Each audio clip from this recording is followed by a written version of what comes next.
Assalamualaikum warahmatullahi wabarakatuh.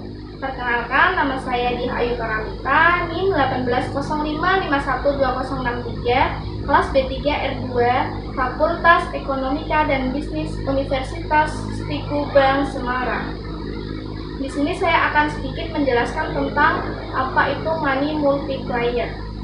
Jadi, sekarang kita tahu bagaimana uang didefinisikan. Kita akan belajar bagaimana bank dapat mempengaruhi pasokan uang melalui perbankan cadangan fraksional. Bank meminjamkan sebagian besar uang Anda kepada orang yang ingin meminjam.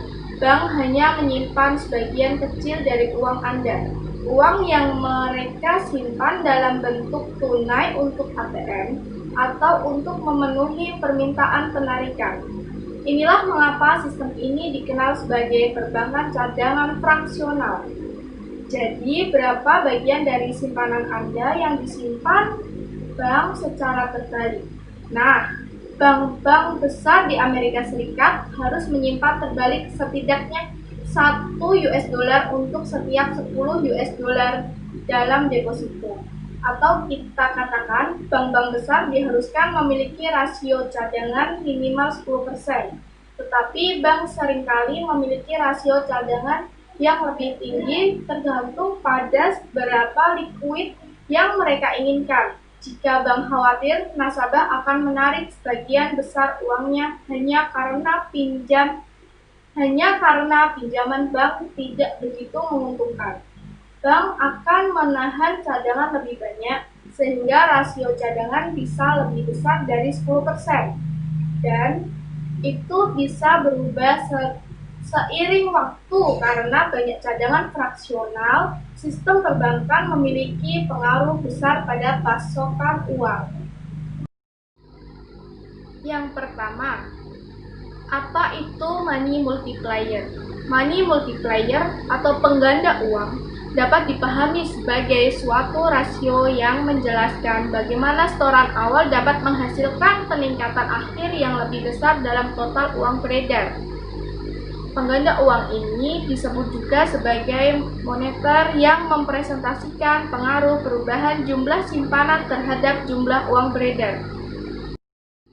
Hal ini mengidentifikasi rasio penurunan atau peningkatan simpanan berhubungan dengan penurunan atau peningkatan jumlah uang beredar.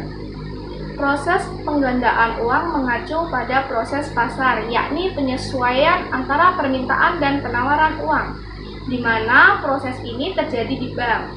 Bank, dalam hal ini bank umum atau komersial, tidak menjamin secara penuh uang viral yang diciptakannya dengan uang tunai, sebab proses penggandaan uang tidak akan terjadi apabila bank memegang cash rasio sebesar 100%. Faktor yang mempengaruhi money multiplier. Perkembangan angka pelipat ganda uang tidaklah bersifat konstan. Angka tersebut senantiasa berubah-ubah sesuai dengan pola interaksi antar otoritas moneter, masyarakat, dan bank umum. Nah, faktor-faktor yang mempengaruhi proses ini antara lain. Yang pertama, current ratio. Tinggi rendahnya current ratio dipengaruhi oleh perilaku masyarakat dalam memilih uang kartal atau uang viral. Dalam hal ini, banyak juga faktor yang mempengaruhi perilaku tersebut. Misalnya saja kenyamanan dan keamanan dalam menggunakan uang kartal atau uang viral. Lalu yang kedua, beberapa contoh kondisi multiplier di Indonesia. Yang pertama ada PT Dompet Anak Bangsa atau biasa disebut dengan GoPay. GoPay adalah uang elektronik atau dompet digital yang terdapat dalam aplikasi Gojek Indonesia.